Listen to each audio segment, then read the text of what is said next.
Good morning and welcome to the White House. My name is Danielle Carnival and I am the White House Cancer Moonshot Coordinator. We are thrilled to be with you here today. As President Biden said when we reignited the Cancer Moonshot just 3 months ago, this is going to take all of us doing our part to end cancer as we know it. All of you showing up to take part in the Cancer Moonshot Goals Forum here today shows us that you are ready to do just that. Together, I know we can drive progress in the development of new ways to prevent, detect, and treat cancer, and to make sure the tools we have now reach more Americans. To start today, just a few moments ago, we released a fact sheet with new private sector announcements, including from so many of you, in response to the President and First Lady's call to action on cancer screening and early detection. Read all about these announcements on whitehouse.gov/cancermoonshot. And we will be, these outlay how we will bring more equitable cancer screening to communities across the United States. And please share your own. Today is about learning from you. We want to hear your stories, learn about your new ideas, and highlight new actions and collaborations you are taking as part of the Cancer Moonshot mission. As you know, this is personal for the President, for the First Lady, for the Vice President. It is personal for me, as I know it is personal for so many of you. So let's bring the urgency, the compassion, and the ingenuity that people, families, entire communities facing cancer deserve. With that, I want to turn to Deputy Assistant to the President and Head of the White House Office of Science and Technology Policy, Dr. Alondra Nelson.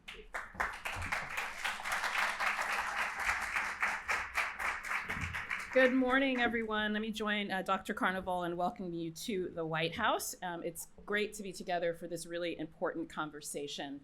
As Dr. Carnival mentioned, I have the honor of leading the White House Office of Science and Technology Policy, where we work to maximize the benefits of science and technology to advance health, prosperity, environmental quality, and justice for all Americans.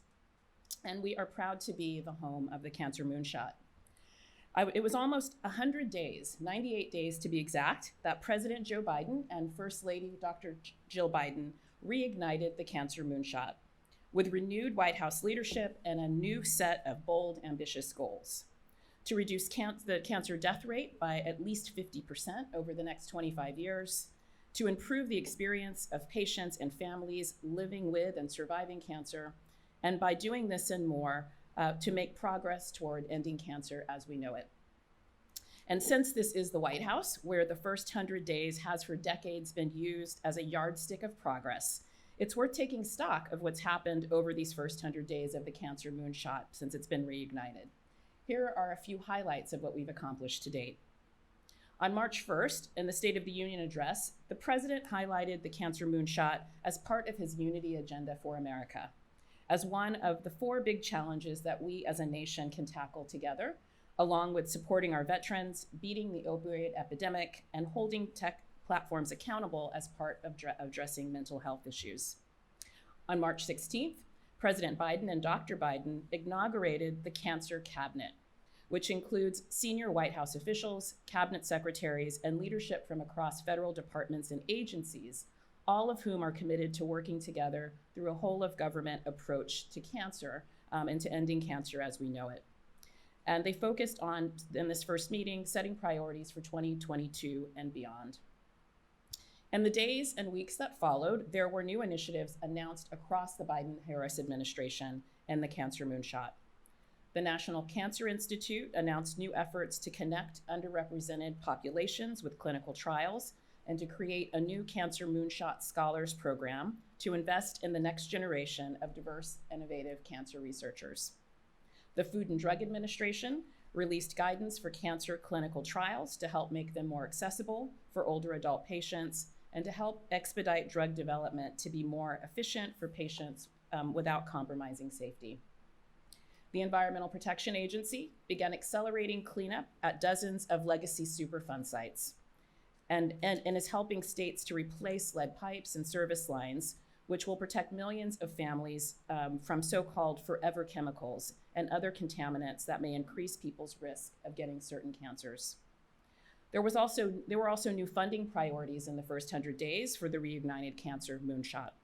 For example, in the president's budget for the next fiscal year, the Department of Agriculture is committing to funding more research at the National Institute of Food and Agriculture on how nutrition can prevent or reduce the risk of cancer.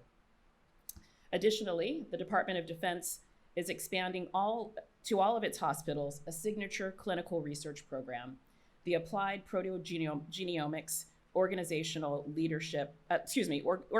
Learning and Outcomes, or Apollo Network. They're also expanding it to all cancer types. And the Department of Veterans Affairs added 9 rare respiratory cancers to its list of presumed service-connected disabilities related to toxic exposure.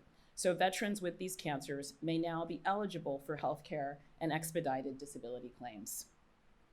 At the Office of Science and Technology Policy this past month, we've held a series of Cancer Moonshot Equity Roundtables as part of our commitment to ensure that every community in America, rural, urban, tribal, and everywhere else, has opportunities and pathways to access cutting-edge cancer diagnostics, therapeutics, and clinical trials. In these conversations, we heard 2 key messages loud and clear. 1, we need to bring the cancer care system to people, to their neighborhoods and their community doctors. And second, so much is being asked of a family with a cancer diagnosis. They've got jobs, parents with children, they're caring for their own parents. And on top of all that, they're confronted with navigating the financial, emotional, and medical burden that cancer brings. We need to find ways to better support them with information, compassion, and guidance on how to take each step. And even more has been happening in this first 100 days. 2 weeks ago, recognizing that 30% of cancer deaths today are related to smoking, the Food and Drug Administration proposed new rules to ban menthol cigarettes and flavored cigars to prevent cancer among the millions of American youth, young adults, and people of color who smoke them at higher rates. Last week, the Cancer Cabinet departments and agencies held a series of 10 community conversations as part of our commitment to learn more about the experiences of more patients, healthcare providers, and advocates, which is essential to the President's goal of improving the experience of patients and families. And today, as you just heard from Dr. Carnival, we are highlighting how the private sector is stepping up to support the Cancer Moonshot, beginning with new announcements on cancer screening and early detection, following President Biden and Dr. Biden's call to action in February. So you can read about these in a just released fact sheet, but I'll just highlight a few. In Harlem, Washington, D.C., and 3 other cities, the Ralph Lauren Corporate Foundation is committing to bring high quality care to reduce disparities in access to cancer screening. In Appalachia and parts of rural Tennessee, Georgia, and Alabama, mobile lung cancer screening and other services are expanding through commitments from the Association of Community Cancer Centers and the Go-To Foundation for Lung Cancer, with support from AstraZeneca, Bristol Myers Squibb, and Merck. In Southern Florida, the Promise Fund of Florida is doubling the reach of their continuum of care model that supports women from cancer screening through treatment. In Baltimore and Washington, D.C., a new partnership between the nonprofits Family Reach and Nueva Vida is providing bilingual cancer navigation services to reach Latinas. In Central Ohio, companies affiliated with the Columbus Partnership are supporting employees with the time and resources they need to get their recommended cancer screenings.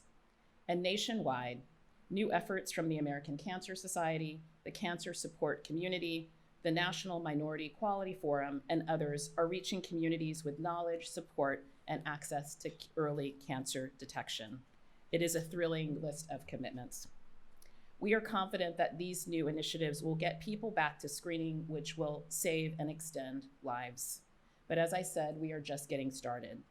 Today's conversation is about where we'll go next and how we will continue to drive this progress forward.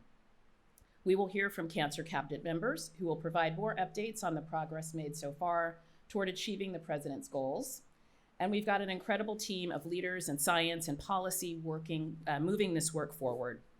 We'll also hear from several individuals who've reached out to share their stories about facing cancer, including Tamron Little, who is here with us today. You can hear more of these stories on the Cancer Moonshot website, which is whitehouse.gov/Cancer Moonshot, which is all one word. These stories are powerful, of course. They capture the fear, the injustice, and the deep sadness that are all part of how our nation experiences cancer today.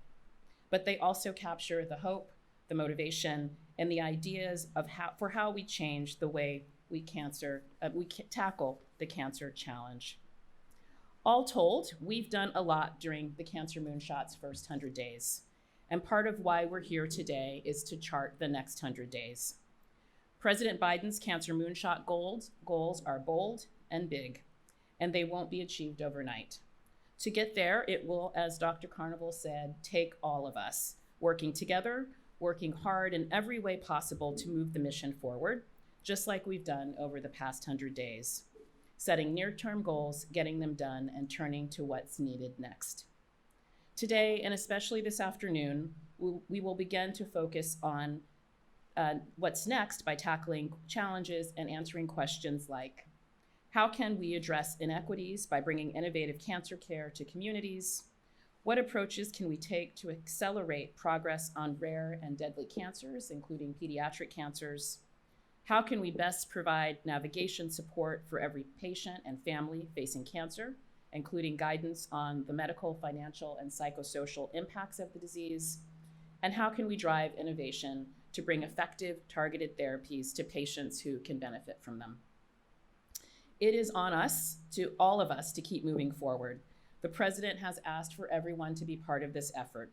Because cancer affects us all, everyone has a place on this team. That's why the most important part of today is your contribution, those in the room today and those joining us on the live stream. Each of you, representing foundations, academic institutions, companies, healthcare providers, and of course patients, families, and caregivers, all have a vital role to play. Your work is important and your perspectives are important, so please add your voice to this mission. And thank you very much for being with us today.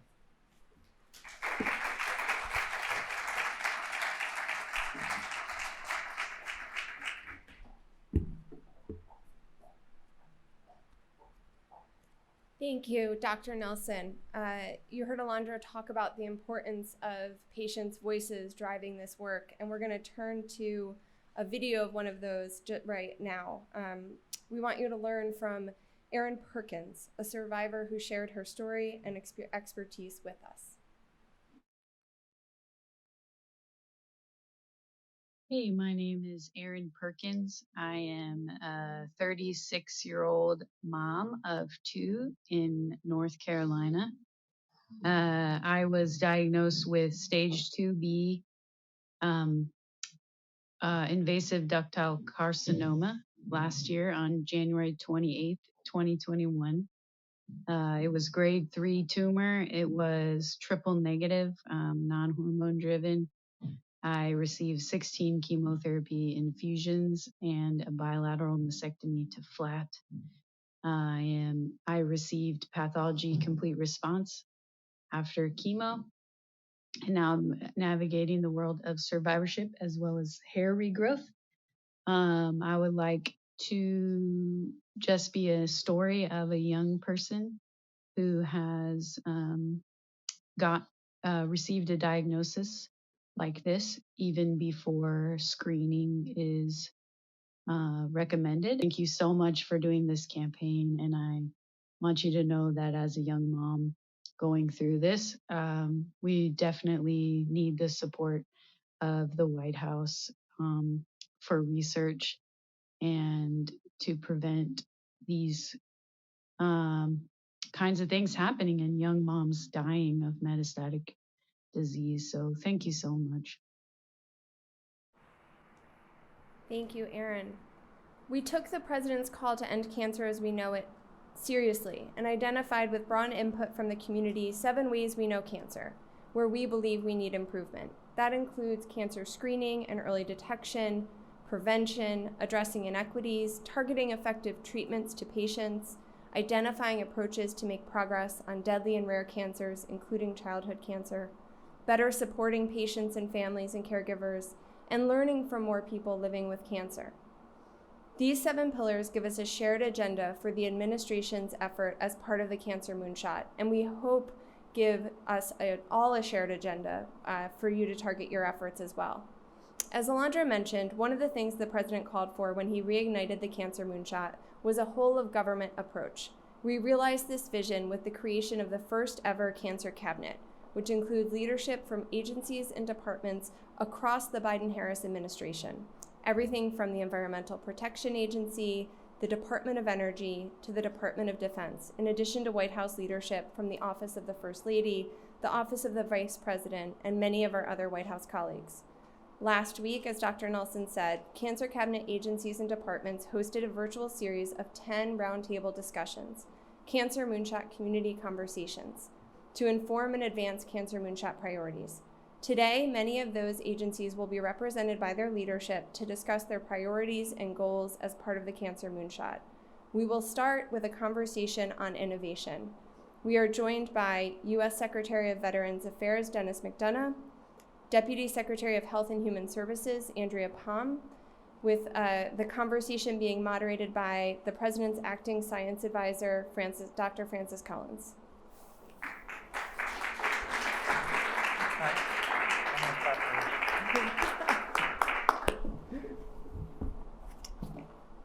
Well, good morning, everyone. Good morning, Francis. Privileged to be part of this very special morning and afternoon talking about the Biden-Harris administration's very exciting priorities for the Cancer Moonshot.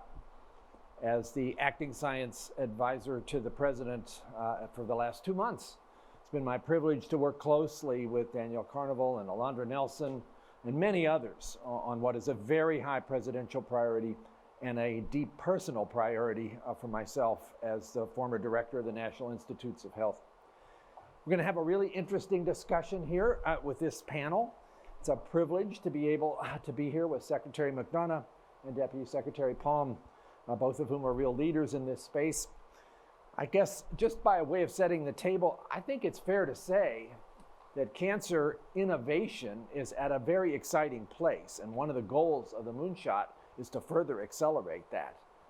I just had an interaction with a friend whose wife was diagnosed with breast cancer and wanting to know exactly what was going to be the best way for this to be addressed.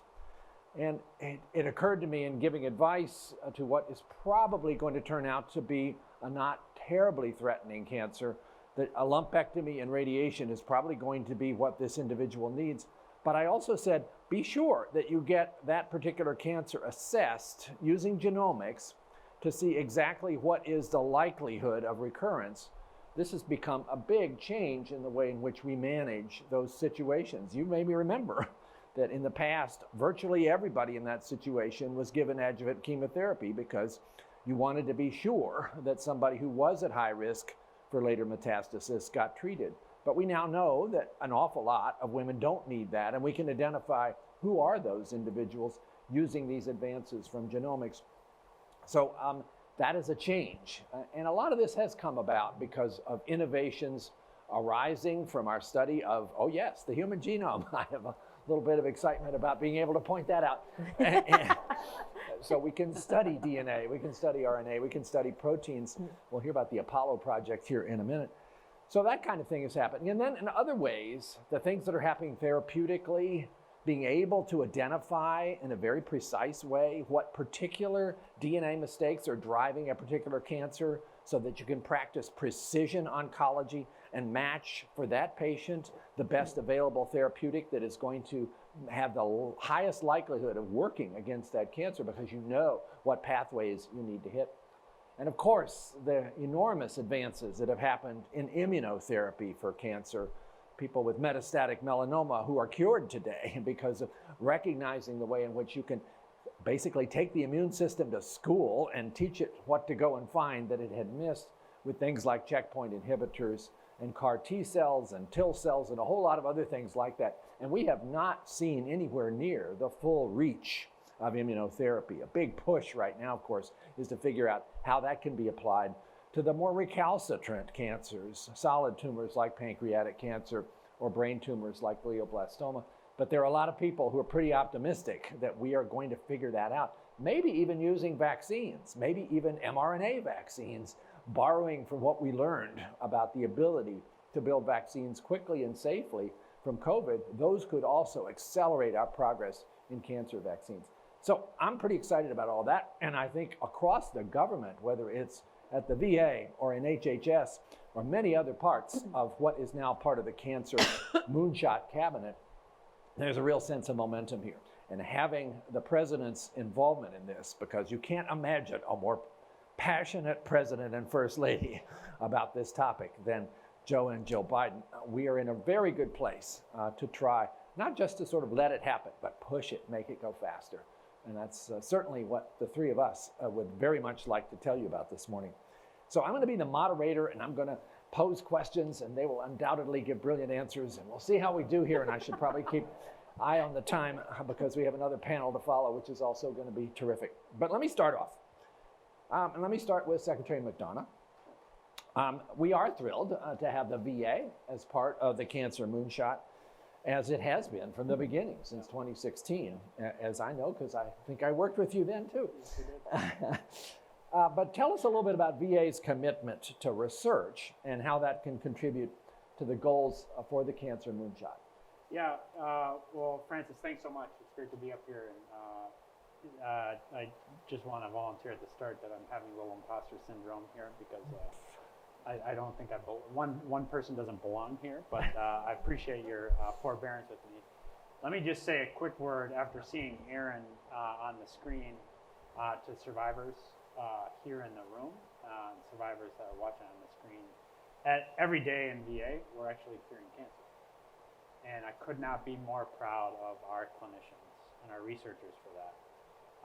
But I am particularly proud of the survivors and the endurance that they demonstrate. We have one survivor who works with us at VA with us here this morning, and I'm thrilled that she's here. So I just want to start with a heartfelt thank you and shout out to our survivors. Let me just talk about our commitment to research. You mentioned the Apollo project, and then how that particular research and then informs our precision oncology. All of these really go back to then Vice President Biden's Cancer Moonshot, which you were a fundamental part of. Andrea was as well. And at VA, I'm very proud of the work of the team because it has just continued since, and it is now accelerating with this next iteration of the Moonshot.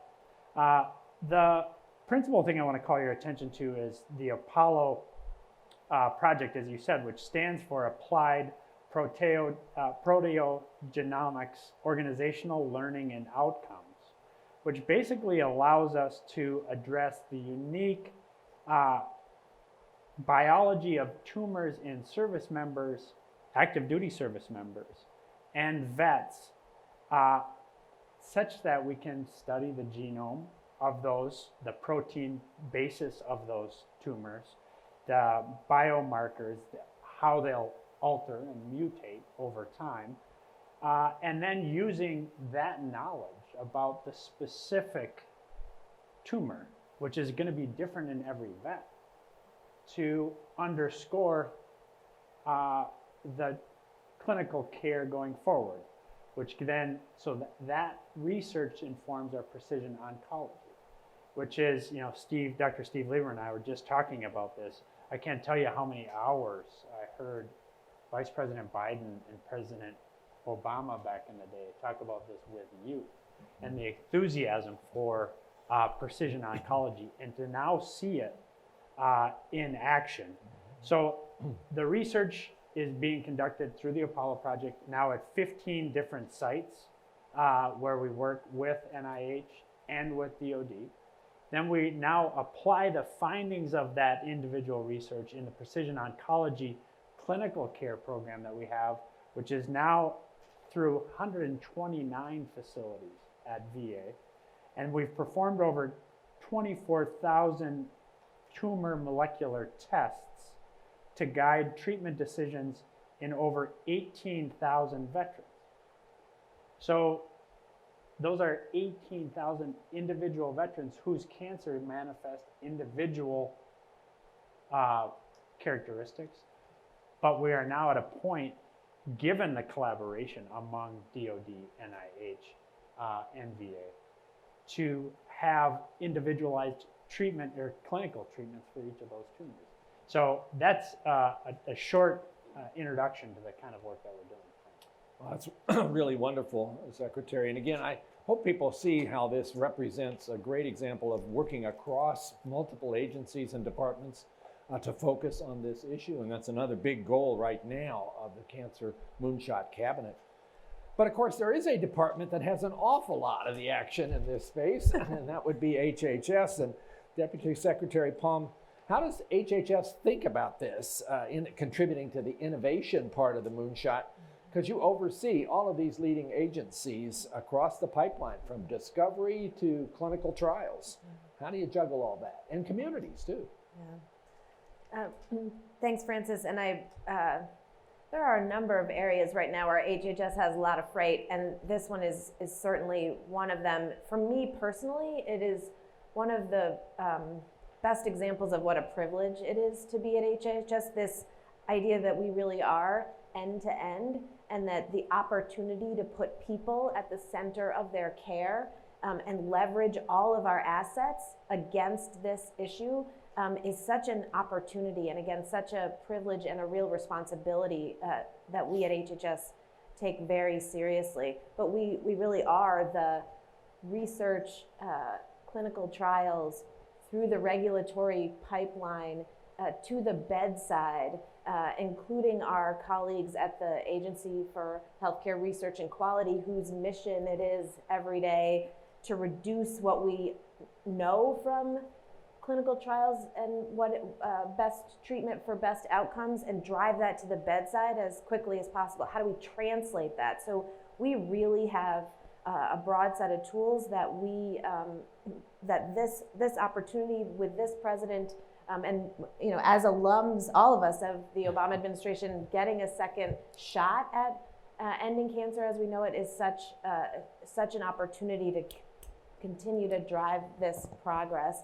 And we have a new tool in our toolbox that I would be remiss if I did not mention, and that is ARPA-H, which the omnibus added for us, that we are getting stood up and see real opportunities to add to all the other pieces of our assets to bring to bear on really doing some innovative work in this space through ARPA-H. So we're anxious to get moving on ARPA-H and get our top staff in place to really start to launch some of these projects. Yeah, lots of things there. I couldn't agree more about ARPA-H as another wonderful addition to the capabilities that we want to have to move swiftly, particularly with translational efforts, where you want to be truly bold and innovative and to do things in ways that have been more difficult to do in terms of health research, borrowing from the DARPA model and bringing it into areas like cancer research. Well, one of the things that people are talking a lot about right now, I guess, Secretary McDonough, I want to ask you about this, is the approach to rare cancers. You could say, of course, that every cancer is rare once you start looking at the details of which particular genes have a mutation. But certainly such cancers where you don't have that many diagnoses, certain types of sarcoma, for instance, are often ones where people are worried about, is there going to be enough attention there? And childhood cancers fall into that category as well. But certainly rare cancers happen to veterans and to people active in the military. How's the VA planning to take a look at that opportunity? Yeah, thanks very much. I mean, I think you put your finger on it at the end there, which is that we're particularly interested in the rare cancer research and the particular application of, or the particular line of inquiry about whether military service may, in fact, engender particular rare cancers. Because of exposures. About 16% of cancers diagnosed today in VA are considered rare. 16% is a lot of vets. And so that's why we're standing up what we call our rare cancer program, that really builds on many of the things that we've already talked about just in the first couple of minutes. But it's amplified by a really exciting thing we're doing, which is national tele-oncology, which allows us actually to broaden the national reach and ensure equity among our veterans, so that using tele-oncology, nobody is out of our reach. So not only do you not have to worry about the rarity of your manifestation of your cancer, you also need not worry if you're a rural vet. We have a lot of rural vets. So I wanted that combination of the rare cancer program with our use of the National Tele-Oncology Programming really expands our research. The most important thing here is we're drawing on, in the rare cancer program, the same practices we just talked about, which is understanding the unique manifestations of individual tumors and individual cancers, applying those attributes to the treatment protocol, establishing clinical pathways so that we can use those in each of the manifestations of these, wherever they are in the country. And as we're developing these molecular testing of rare cancers, we're sharing it with our partners at DoD and across the government, so that we get benefit well beyond the veterans in our care. And so that's a two-way street, of course. We're sharing information with NIH with us, NCI with us. So we're amplifying the opportunity to understand those rare cancers. So nobody need worry that they have something that we haven't begun to get our hands on. That's wonderful. I'm glad you touched on equity, and I want to highlight the fact that every discussion we have about this cancer moonshot really needs to focus on health equities, on the existing disparities, and what we can do about those to reach to all the people who need this kind of opportunities for prevention and treatment, and to reach to communities that maybe need more information than they've gotten previously. Another area to talk about in innovation is something that people are excited about, which is the opportunity to do really early detection of cancer, because a lot of the solutions to prevent metastatic disease is to catch the cancer at the earliest possible moment. Once again, genomics appears here, what do you know? And it turns out that cancers that are growing almost anywhere in the body, they're not very efficient at keeping their cells intact. And so they leak DNA. And so if you look in the circulating blood plasma, you will see these fragments of DNA in somebody with a cancer that is maybe one of the earliest signs that something is not right. And imagine that any of us could begin to have such a test on sort of an annual basis to say, is there something happening here? Some of these tests are even pretty good at telling you where that cancer is based on the modifications in the DNA, something called methylation. So this is enormously exciting, but it's also not clear yet exactly how to apply this and what exactly would be the long-term outcome. Would we save lives this way? It makes sense, but you know, being a rigorous research-oriented enterprise, we have to be sure we know the answer to that. We don't just assume it. So there's a potential here for these multi-cancer detection tests, and we're excited about the promise, but want to know about the actual impact. And I know both HHS and VA are involved in considering how we might try to come up with better data about this. Let me start with you, Deputy Secretary Palm. Well, what's HHS's thinking about the multi-cancer detection test? If I could just say first, I used to work for Kathleen Sebelius, and she used to say about Francis, if she'd had him as a science teacher, she wouldn't have gone into politics. And that is like on just full display today. I'm just sitting here like learning all sorts of things from Francis Collins. It's so lovely. It's true. On the question at hand, I think, Francis, we at HHS are in complete agreement. There is such promise here, and there is so much excitement in this space. But to really make sure we maximize the potential benefits, we need to do the work and take the time to make sure that that we understand the opportunity here and where they work and if they work and how they work. And so that's a complicated question, right? It means that we've got to do some comprehensive clinical trial work. We've got to understand better things like the underlying basic science, the clinical science, the biology, some of the biomarker issues. There are many questions here that we are committed. We feel a responsibility to making sure that we maximize the opportunity by really understanding where and how they work, so that we can deploy them to maximize the reduction in cancer mortalities in the ways that we would all want them for our families and for our friends. And so I think the most important thing to say in this space, Francis, really is that HHS is committed to this. NCI, FDA, in partnership with private sector, are really looking to prioritize the spaces where we need to do good learnings, to tackle those first, so that we can make progress as quickly as possible in really getting the answers that we need to make confident recommendations about the use of these tests moving forward. Indeed. Thanks, Andrea. Dennis, what about the VA? Well, we're excited about the promise. I agree with you that concept of leaky tumors leaving biomarkers is really useful. But let me just say, I think we have demonstrated collectively, and by we I mean really you and then all the people I work with. I didn't have anything to do with it, but this multi-agency collaboration has been so front and center in the context of the pandemic.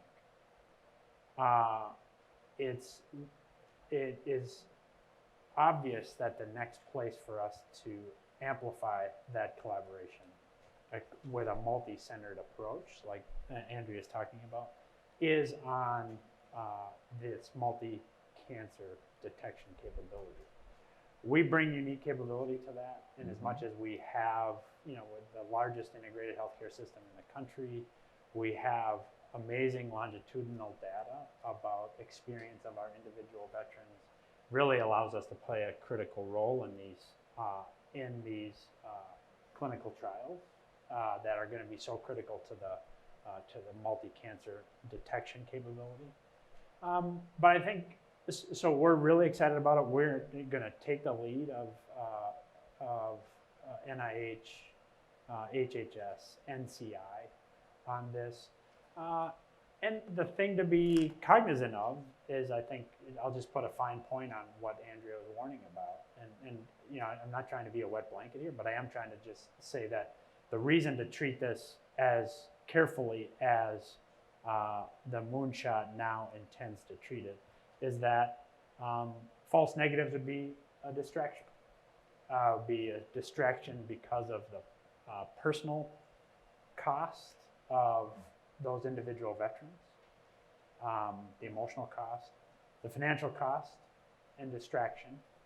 And so the good news about that is, as promising as it is, those being the potential drawbacks, we have now proven time and again that this multi-center, multi-agency coordination, combined with our ability to keep good records and to have longitudinal data on a broad base of participants, allows us, I think, to maximize the outcomes without getting trapped in the problems. Absolutely. Yeah, the VA is a wonderful location for these kinds of research projects to go forward. I'll do a quick advertisement for another one that I think is going to be really valuable here, and that is this large-scale longitudinal study of 1 million Americans called All of Us, which has been underway now for about 4 years and has already 330,000 people who have signed up on the way to 1 million. And imagine, if you want to find out, do these multi-cancer early detection tests work in a group that's highly motivated to report on their own experiences and who expect to be followed medically, sort of indefinitely, this is a great place. If you haven't already joined, go to joinallofus.org and you can be part of this partnership, which is going to give us lots of answers about prevention and treatment. As long as you're doing that, let me give a shout out to what we call our Million Veteran Yes, program. you should. Thank you. Where we have our goal is to get genome from 1 million of our vets. We're at about 850,000 right now, which is going to be an amazing research platform, and currently is an amazing research platform for us. So those vets out there, make sure that you're in touch with your provider about how to participate in the MVP, the Million Vet Program. You heard it here. Okay, thank you.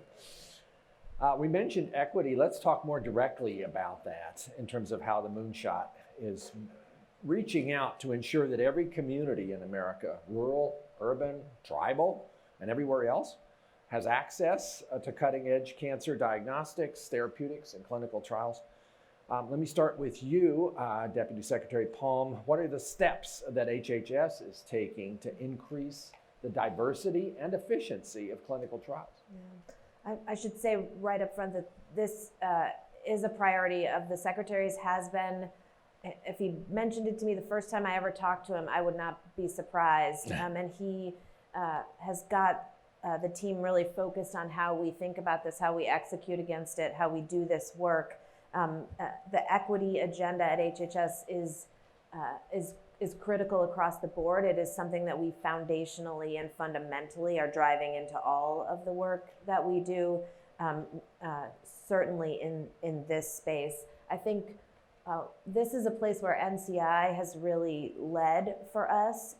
Their community research work has really helped prove that you can take clinical trials out of large academic settings and improve the diversity of folks who are participating in those trials. There's obviously more work to do in this space, but I think that the groundwork that NCI has laid, the commitment that that they have to the communities where they are embedded, where they are doing this work already, is a really important jumping off place for additional work that needs to be done in this space. But we have a base, we have a platform, and it is certainly our goal to blow that out, to really take the learnings from it, move them into other parts of the research work that we do at HHS, and also really take that opportunity through our community health centers and other places to make partnerships there for this really important work.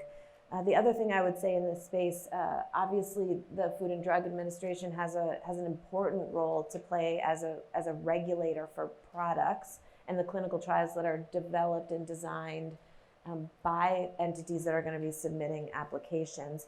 And so they have done guidance in this space. They are encouraging applicants to really focus on their diversity plans early in the development process, to set goals for inclusion of diverse populations in their trials, so that we are not only pushing but also pulling through the pipeline studies that really reflect the folks who can benefit from these products as they make their way through the regulatory process. So again, more work to do, but work happening that we can build on and double down on as we move through our Moonshot work over the next number of years.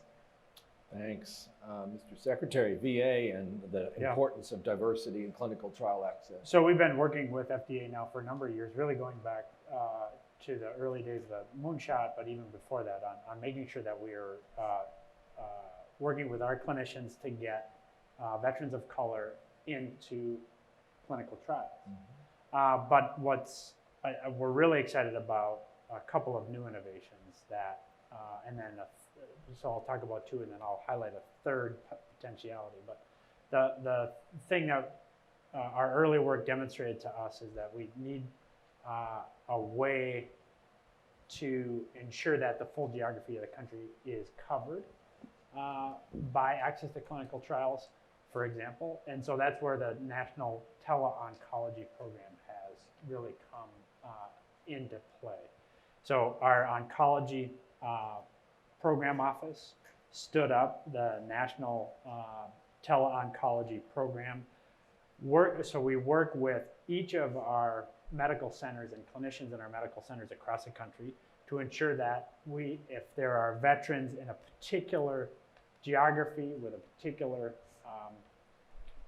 manifestation of cancer, that they're able to participate, and we're able to bring the clinical trial to them, in effect, over the tele-oncology program. So, as I referenced earlier, I just repeat again now, this idea of the tele-oncology really shrinks the country. So we don't have to have people getting on planes, people left out some way by this just being conducted at major education system. Second, we have what we call our VA Cooperative Studies Program, which is our flagship clinical research program, where we conduct thousands of tests across the system. We've developed networks inside of that with NCI, for example, as you know, Francis, which we call Navigate, the National Cancer Institute VA Interagency Group to Accelerate Trials Enrollment. There's nothing like a long acronym to really get your attention, but the point about Navigate is a very fundamental, a very basic point, which is intentionality. And a fundamental point of Navigate is to ensure veterans of color access to cutting edge trials. And there's nothing like being intentional about something to get you to do something. And we have a similar program called LPOP, which is the Lung Precision Oncology Program, where over 80 VA medical centers are working on lung screening, treatment, and precision oncology clinical trials, specifically with underrepresented veteran population. So we just, as excited as we are about everything I've talked about to date, including the rare cancers, lung cancer, we have come so far, but it is still such a massive challenge with our vets. So LPOP is a very concrete manifestation of our belief that we can do even more on lung cancer. Let me just say one last thing, which is, two last things. We, on colorectal cancer, we are doing a lot of innovation, including using National Tele-Oncology and new cutting edge clinical trials on whether careful, watchful waiting of manifestations of tumors are as effective as surgery. And so we're early in that trial and that research, but having the diffusion of technology closer to veterans allows us to do something like watchful screening for more diverse populations than we had thought we were able to do heretofore. Right. Lastly, all of this, we were talking about this yesterday with our clinicians, including Mike Kelly, who's just an unbelievable oncologist down in Durham. Unfortunately, so far, all of this requires the clinician and the vet to know to ask about a trial. And so we have to get better we have to get to the point whereby our records, when it becomes clear that you've manifest a particular cancer, that those records go to the provider and to the veteran to say, hey, you may qualify for the following clinical trial. Turns out it works for Apple. I don't know if you checked your Apple feed this morning, but they've decided what news is good for you. Don't click on it. It's a trap.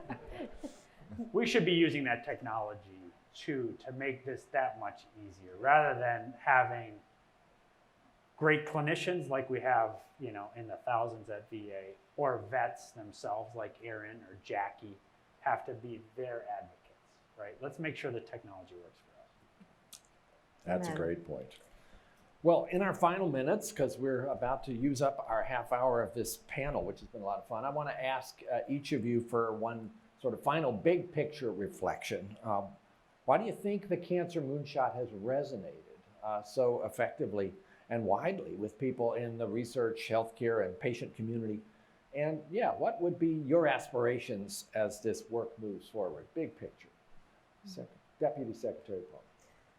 I mean, I think the obvious answer is it just has touched all of us personally, and there's nothing like a personal connection to help our understanding and motivate us to really be committed in this space. I mean, I think the other thing a little bit is fear, right? It's something that we all fear, and that is a strong motivator. And so we at HHS really are committed to turning that into hope. Like, how do we turn the page, turn the crank, turn the dial on putting really, again, patients at the center of their care, so that all of our assets are driven to get people the best care at the right time, in the right place, in the right way. And our opportunity to do that has really motivated us within HHS. Cancer is a great opportunity, right? There, diabetes, Alzheimer's, there are other things that you could do similar work, but this one just seems particularly resonant and particularly urgent. But it really it inspires and compels us to bring to bear everything that we can to end it as we know it. And that for me is an opportunity to break down silos, to do the work that HHS should do, to really, again, put the American people at the center of what we do. So we're highly motivated and feel really privileged to be a big part of what the president has called on all of us to do. And that for me is, from a big picture perspective, that opportunity to build the muscle, to build the relationships, to break the silos, to drive the work, to serve the American people through the Cancer Moonshot is just such an opportunity and such a motivator. I think the thing that President Biden says all the time, which I fundamentally believe, and to my core belief is true, is that Americans working together can do anything. We've shown it a million times. Maybe nobody has shown that as profoundly as this man right here, and Francis Collins. But I was just sitting out in the hallway afterward, before this, talking to Steve Lieberman and Linda Torres and Jackie Colley. Linda said that she really looked forward to sticking around here because she wants to talk. She's such a nerd. She wants to talk to the other nerds about the stuff that they can do together on cancer. Mm-hmm. That's the promise of the Moonshot. Mm-hmm. That these great people in this room and on the screens, led by people like you, Francis and Andrea, working together on the biggest challenge we face, is a fundamental act of hope. And I have every confidence that that's going to be the case with the Moonshot, because it's already been the case. And the only thing I think that can make Mike Kelly an even more effective oncologist than he is today is working with each of you. Mm-hmm. And to think that he could get even more effective than he already is awesome.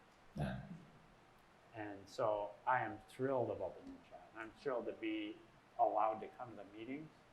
I haven't studied this hard for a public event in a long time.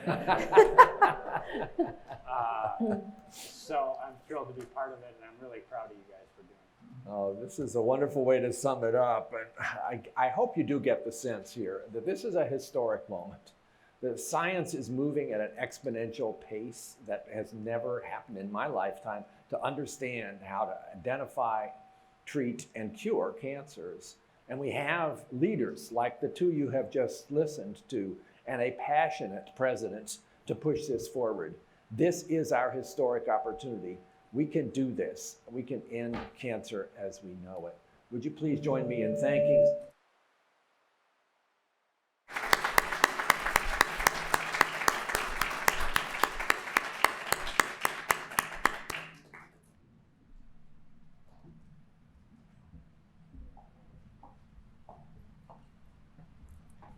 Thank you so much for sharing your expertise. And we are going to turn to another expert, this time from a friend of someone facing a cancer diagnosis who shared her experience with us and with all of you, Jane Mueller.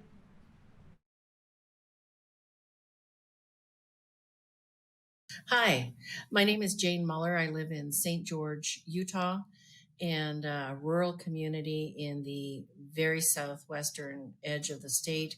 And my story is about a dear friend who lost her battle a year ago to an aggressive form of carcinoma sarcoma of the endometrial lining. Much too young to die. She had just turned 60 and had so much more to give in her life as a professional and as a community member. And the issue really is that in southern Utah, in this rural community, women's health care is lacking. There is one gynecologist, one for women, and I know that's not related to cancer, but when it came to oncology, Cindy saw an oncologist here, but then ended up having to go to Salt Lake City for some of the care. So it wasn't all localized. And the feeling is that if it had been localized, there would have been more effective communication between docs. She would have had more or better information to help her make decisions about the end of her life. She wouldn't be here today, but she would have had a very different ending had there been more coordinated care and localized services. So I think that's what the message I want to deliver is ensuring that women, no matter where they live, have access to oncology care for their specific issues close to home. Thank you so much for the opportunity to do this. And thank you, Jane. And we are so sorry to hear about the loss of your friend, but thank you for sharing your voice and your expertise from that experience. We're going to continue learning about the priorities and goals for the Cancer Cabinet from Cancer Cabinet leadership through our second conversation, this time focused on preventing cancer. I am excited to introduce Department of Health and Human Services Counselor to the Secretary, Stephen Cha, U.S. Department of Agricultural Research Service Administrator, Shavonda Jacobs-Young, moderated by Special Assistant to the President for Community, Public Health, and Disparities, Kat Okar. Please.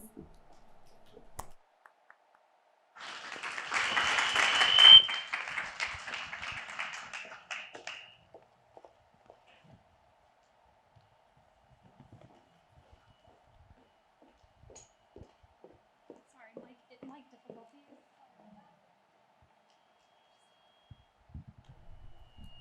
Oh dear. Just gonna leave it alone right there. Hi, good to see you both. Thanks so much for having us. So I thought we are talking about preventing cancer, and it is really an honor and a privilege to be here, like so many of us. And I think it's so important that we think about each of our stories. So I'm also telling my story a little bit. Cancer is profoundly personal to me as well. I've had several family members affected by it. My grandmother passed away from breast cancer before I was even born. Her daughter and my favorite aunt, my Aunt Helen, died of breast cancer just before turning 62. And because of that, my Aunt Marrow's advocated for years for more breast cancer research for women. My cousin has fought neuroendocrine cancer. I, along with countless friends, have had HPV and the threat of precancer cells in my body. And the list goes on. As part of the Domestic Policy Council here at the White House, the Cancer Moonshot is really a top priority for us. It is a privilege, and we're very excited to work with OSTP and our federal colleagues on what we have deemed really a truly whole of government approach to this issue.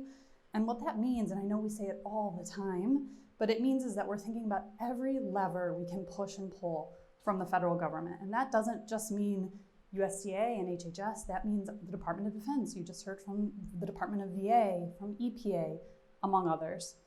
We know that if we are to truly end cancer as we know it, a key tool in that is preventing cancer from ever happening. And we know, and what I think is truly exciting about some of this work is that many types of cancers can be prevented or caught early. I suspect this group knows well, and maybe I could just ask you all what some of the leading risk factors for preventable cancers are, but those of course include smoking, getting too much UV radiation from sun or tanning beds, being overweight or having obesity, among others. Cancers like breast and cervical and colorectal can be caught early through screening or can actually be prevented. And I know my colleagues are going to talk about this, like through vaccination for cervical cancer or colonoscopies for colorectal cancer. And that's one of the reasons why the First Lady is really pushing all of us to get back on track with our screenings that we may have missed during the pandemic. But today we're here to talk about some of the really important and exciting work that the administration has and will take to prevent cancer. And so I'm delighted to be joined by my colleagues, Dr. Jacobs-Young and Dr. Cha, to talk about some of that. So let's start with Dr. Jacobs-Young. So we're super excited, and I know my colleagues in OSTP are very excited to have USDA as such a central part of the Cancer Moonshot, which really recognizes the importance that nutrition plays in cancer prevention and treatment and survivorship. Can you talk a little bit about how USDA is approaching that and in terms of contributing to this goal? First of all, hello, and thank you for having us here today. I can share with you that our Secretary Tom Vilsack, and the entire department are excited to be a part of the Cancer Cabinet. We seriously believe that this topic cannot go forward without inclusion of a conversation about the role of food and nutrition. So USDA will focus on what we know best, and that's food. And so what we do know is as many as a third of cancer cases could be prevented with diet and nutrition alone. And as I listened to the first panel, it really drove home for me the importance of it fully integrating medicine and nutrition and food. And so those conversations, this is why it's important to have a whole of government effort. USDA is uniquely positioned to support the president's goals through cutting-edge science and targeted nutrition programs. USDA is an extremely large department, and we are working on advancing efforts in nutrition security and precision nutrition. First, I'd just like to share that we conduct high priority nutrition research. We have 6 human nutrition centers across the country.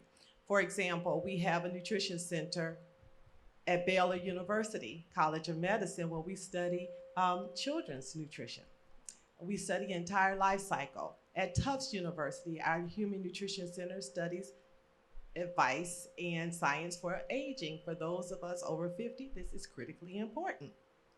My needs are different than the needs of my 19-year-old son, and so it's important that we have science really reflecting segments of the population. And then from an equity perspective, I just want to highlight that our Nutrition Center in Grand Forks, North Dakota partners with the University of North Dakota, working with the indigenous communities. And so along with nutrition security and precision nutrition being the Secretary's priority, equity lens has to be applied to everything we do. I just want to share, for some who may not know what precision nutrition is. And so what we're working to do is to develop and conduct more research on a more inclusive segments of our population. Oh, I think you're good. Okay. I'm sorry, I'm getting a lot of feedback. No, Sam. Okay. I think you're okay. Okay, great. And so what we have are standards and metrics that are not today fully reflective of many different cultures, many different subpopulations, in many cases underserved populations. And that's what precision nutrition is all about. Being able to be more targeted to many different communities to be able to provide the best advice and guidance to have a long, healthy life. And then we have the nutrition programs in USDA. I probably shouldn't ask for a show of hands because I'm sure you've heard of them. The school lunch program, Women, Infant, and Children program, the SNAP program. Our programs serve more than tens of millions of Americans every day, including more than 30 million children per day. So there is a ripe opportunity to be able to address some of these issues. And we address nearly half of all infants in the US. And then an important facet of this, and I'll turn it over to my colleague, is outreach, education, and extension. Like we heard from the first panel, it's important to meet people where they are. And so what you'll find is that USDA has an extensive extension program that we work in many different communities, a lot of rural communities, that we have education and outreach programs, because we want to be able to educate people on how to apply this science. It's not enough to conduct it in the laboratory, but how do we translate that into information they can use? Things like the dietary guidelines, things like My Plate. So those are very important tools. And so with that, I'll just say that we want to mobilize all of our programs, our people, our long-term infrastructure, and our facilities to be able to address many of the topics that are important to minimizing and preventing cancer, as well as the prevalence of chronic disease, because we feel that that is also a very important component of this. That's a great point, and I think a great segue to Dr. Cha. Thank you, Dr. Jacobs-Young. Why don't you talk a little bit about how HHS is approaching its efforts around cancer prevention? I'd love to come back to the nutrition, but just to start off with where the department is, as you heard from the Deputy Secretary just in the panel before, it's a huge priority for Secretary Becerra. I think we're very pleased to be a vibrant part of this Moonshot, and whatever we can do, we're looking at all our options under the department we have. And you heard about innovation. You heard from Francis, and you heard from Dennis, and you heard from Andrew about all the innovation that's happening across the federal government, which is fantastic.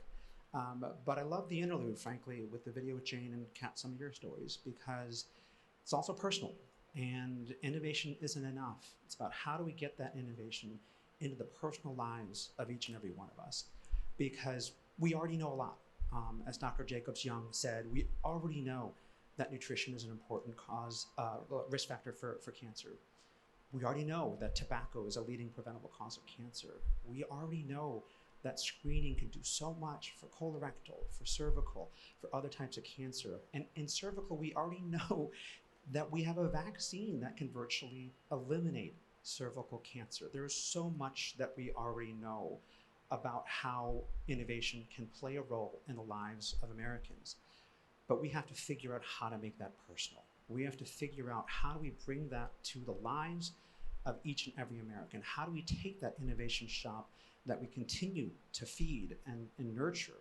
But really what I love about this version of the Moonshot, and I've been in federal government for a long time, and so saw Moonshot 1 as well, but what I love about this one is that real focus on that, what it means to communities, what it means to Americans, and what it means for partnership. And that's why I'm so happy to be in the room with all of you, and to be continuing the conversation through all of our agencies and the alphabet soup of agencies that live under the department. I'm not going to name them all.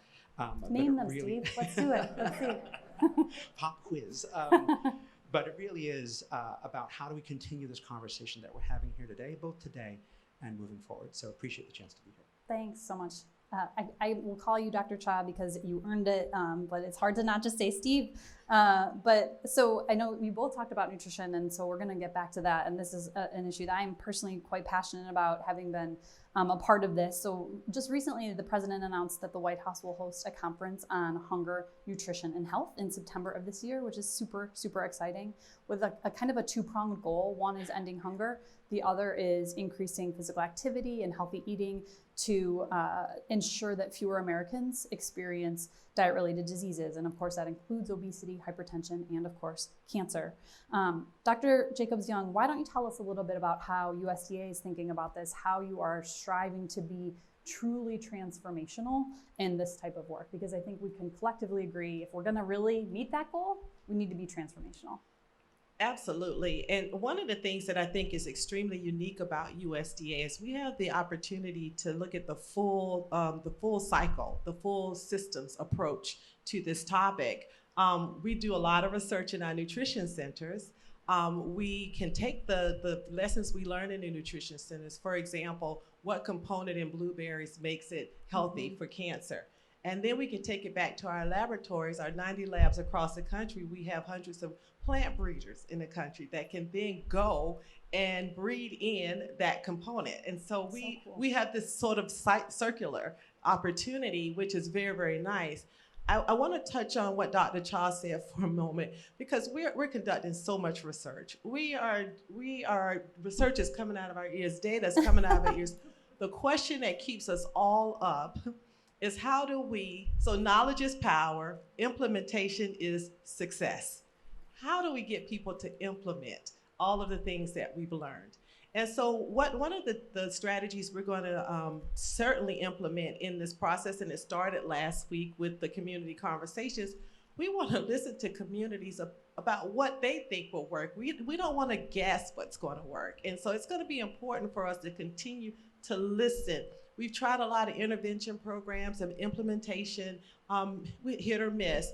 What we've decided is that we're gonna integrate the youth into this. So 4-H, USDA is a national partner for 4-H. 6 million participants, volunteers across the country, 25 million alumni. And we had a young person on our community conversation last week, and when she talked about working in the community and hearing from the community, it's so important. It's not enough to have food security, which is what we've talked about a long time. It's critical to have nutrition security. And so how do we raise the awareness, provide the access and availability and affordability of healthy foods? Because we know what foods can help us lead healthier lives. How do we raise that awareness in communities, and how do we get them to implement the processes? And then along with that, we're going to continue to conduct lots of research.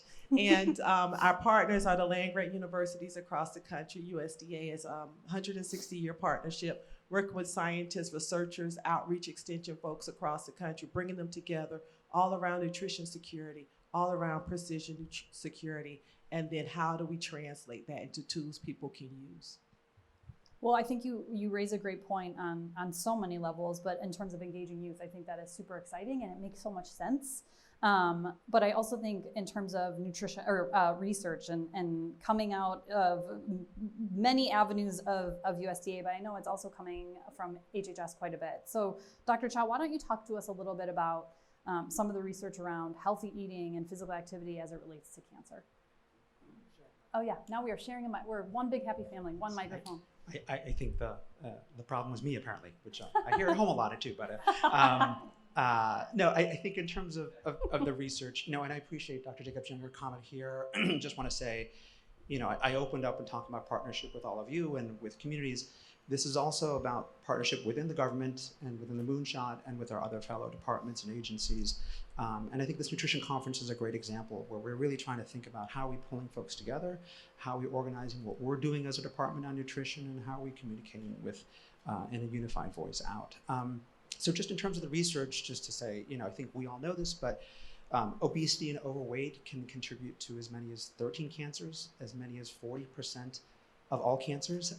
So, and in particularly cancers that impact women, endometrial, ovarian, breast. So we know there's a linkage, and Dr. Jacobs talked about that. But I also want to hit on the second thing, which is that we also know that researchers at National Cancer Institute have shown that if you have healthier diets, you have lower risk of death, including from cancers. So it's not just that we know it's a risk factor. We know that if you can make your diet healthy, we are seeing that impact in the health of the people we study and see. So I think those two pieces are important for us to keep in mind as we go through this journey, is to think, yes, we know it's a risk factor. We talk about it a lot. But we also know that if we can do something about people's diets, we know that there's we see from the data a really strong hope for seeing that rate of cancer change within that. It's a long journey. It's a hard journey. And Kat, I know you in particular have been a leader on this for dating back to last administration as well. So really thinking about how we're putting this all together across administration. Thanks, Dr. Cha. And you can keep the mic. I'll turn it over to you next. But before we turn over to discussion on equity, which you both have talked a little bit about, but I really want to dive into it, I will just say there's much more to come on the White House Nutrition Conference. But for those of you who are interested, I will selfishly make a plug for whitehouse.gov/Hunger Health Conference. Obviously, we are doing a ton of this work in conjunction with the Cancer Moonshot and in parallel to it, and are eager to hear from individuals like you all and you all on the screen as well, as we work to see what policy change can really be sustainable and impact lives. So let's turn to equity a little bit. We know that cancer prevention is really inequitable across races, socioeconomic levels, regions.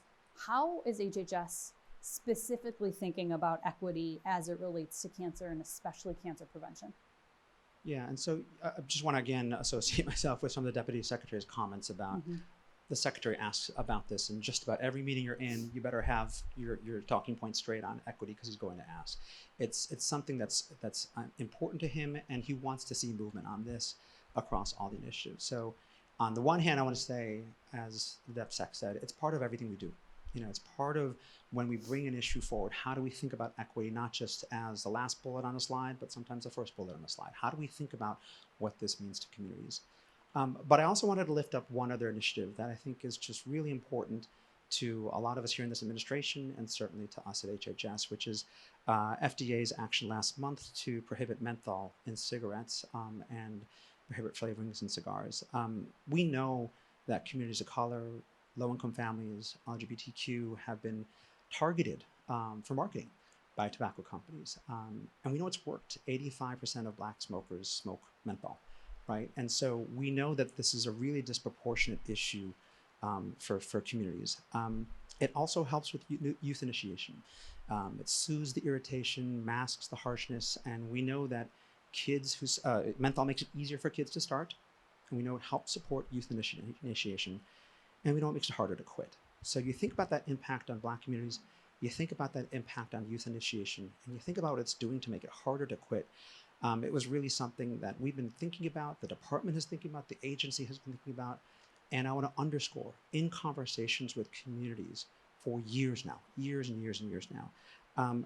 But it also means that we have a unique opportunity right now to reduce the health impacts of menthol, and particularly to reduce the number of Black Americans being impacted, health impacts of Black smokers. Just as a for instance, the rule estimates that over 600,000 lives saved over the next 40 years if we can get this rule across the finish line. Over 200,000 Black smokers. 600,000. 600,000. Incredible. It is so huge. And I think we asked our teams, and I don't think anyone's seen a rule with that large a health benefit that anyone could recall. And we had some old timers really thinking about that, right? So we have an opportunity, right? And as a physician, right? Like how many times do you get to wake up in your day and say, I'm going to take on something that can save hundreds of thousands of lives, right? But I want to end with this, which is that on this point, yes, this is about equity. This is the reason we're taking this up. But we have to do this not to communities, but with communities. And as we think through this rule, as we think through the stakeholder engagement, as we continue the conversation that we started for years before the rule and continued it after the rule now, how do we think about ensuring that this is done the right way? And by the way, that also includes not just enforcement strategies and how we think about what that means to communities, but also cessation. What are we making available to help people quit? Not just putting a rule out to say we're going to take options away, but how do we really think about the whole narrative in terms of what are we doing with communities to help support this incredible goal that we have before us, which is reduce the deaths of hundreds of thousands of lives. I think that's such a great point in terms of, and you guys have had some really like golden nuggets of, which I will talk about at the end, but in terms of we have to do this not to communities, but with them. And I think on menthol cigarettes, on nutrition, on cancer prevention, on everything that we're doing and why we wake up every day is to better serve Americans and better serve communities. That's what gets us out of bed. That's what makes us want to talk to each other in front of you all. And so I think that's such a great point. And so I think you can transition the mic and Dr. Jacobs-Young, why don't you talk a little bit about how USDA is thinking about cancer prevention and equity? Yes, so this is this is one of my personal passions. And I grew up in Georgia, Augusta, Georgia, where they play the Masters tournament. And in my family, cardiovascular disease, stroke, hypertension, diabetes is prevalent. Many of my ancestors died between the ages of 50 and say 55. And my father included 51 from colon cancer. My sister just last year at 50 from COVID, but exacerbated by vulnerabilities because of chronic disease. So it's just not uncommon. And I believe we can have power. We can have power over what we eat, you know, how we exercise, how we move forward in the world. We can have some power over our longevity. And I believe this is critically important for us to work with many of these different communities, including my own community, because sometimes we say, I've seen what it looks like. There's nothing I can do about it. And so I may as well eat what I want, live how I want, enjoy life. And I argue that there is a different way to do that. And I believe we have to meet people where they are. And so we have the unique opportunity in USDA working with the land-grant universities. We are the federal partners for the 1890 historically Black colleges and universities, the 1994 tribal colleges and universities. So we have a lot of communities that are connected to us through these institutions that we have to work with those communities. What are the incentives? I mean, how do we encourage people to want to do these things? I'm talking about longevity for me I want to see 60, that's a big driver for me. What are the drivers that will resonate with others? And then talking about indigenous communities, talking about African-American communities. In USDA, we're looking to be more inclusive. Some say, you're a science agency. What does that look like? Well, for me, it looks like having more indigenous plants in our germplasm collection. So as we start identifying those traits, we're also doing it in plants that are important for different cultures. It looks like having bison in my germplasm collection. It looks like doing goats for Black farmers because they're going to be feeding people locally. So there is an opportunity to put an equity lens, like you said, on everything. And so this is an important topic for me, and it's an important topic to the secretary, and I know it is to the president. And so we're working every day to just really be more inclusive of the entire American population that we serve. Like I said, we feed a lot of people every day in the United States. We owe it to them to be more inclusive and more representative. Yeah, and I think the ultimate goal is to weave equity into everything we do. So we don't even have to call it out, so that it is inherent in every single action that we as the government, as society take, that we don't have to think about it by race or income or region, that we're so global in our thinking that it is woven into that. So in our final 2 minutes, I want to just give you maybe 30 seconds to talk a little bit about kind of initial steps that you're just talking about, or that just announcing today. Dr. Cha on improving early detection, and then I'll give you the final say on USDA efforts. Just to be real quick, and I'm sorry we only have 2 minutes, but this is about the year of screening and prevention. And this is about the fact that during the pandemic, 9.5 million missed screenings, and that's missed screenings mean missed lives, right? We have to do better. And so as we're thinking through partnerships over the course of this year, the president and the first lady have called on us to take action. The secretary and the first lady have done visits to community health centers. How are we thinking about, again, you're hearing you hit this theme again, how do we think about hitting the partnerships to not just think about colonoscopies, but other ways that might be more suitable or more amenable to people we're serving? How do we think about new, if we talk about innovation, not just the invention of fit test cards, but how are we getting that into the hands of people and getting them back? How are we working with promotores? How are we working with community health workers? How are we thinking differently about our approaches instead of just saying, here's a health intervention, why aren't you all doing it? How do we meet communities where they are? So a lot of efforts with HRSA, Health Resources Services Administration, you caught me in an alphabet soup one there, to work with our health centers to think about how we're partnering to get this out more. But I'll stop there with 2 minutes. Dr. Jacobs-Young. Yes, and I'll just reiterate that I believe the USDA is really sitting at the center of a lot of this. This is where it starts. And we really want to further build on the integration between medicine and nutrition and food. We believe that through USDA science and program that we can supply precise, targeted advice and guidance to the American people on how to have control and knowledge and power over their nutrition and health. And so we're just really happy to be a part of the conversation. Thank you so much both. I think one of the things that I kept hearing from this, and I think throughout the conversation, is how personal this is to each of us. And I think that translates in everything to your point, knowledge is power, implementation is success. We have to make implementing it personal. To your point, Steve, about we have to not do this to communities, but for communities and with them. That's making it personal. And so I think if we take one thing from this, is make this as personal as it can be. Go and get your screenings personally, and get your families out there too, and more work to come in all things cancer prevention from the administration. Thanks so much.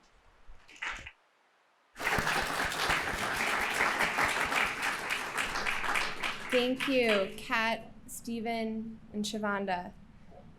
One thing that has been important to the President and the First Lady since they started their work in cancer is that the voice of people most directly impacted by cancer, including patients, survivors, caregivers, is included at every step of the process in the development of goals, research approaches, new initiatives, and that we learn from their stories and respect them as the experts that as they are in the disease they're facing.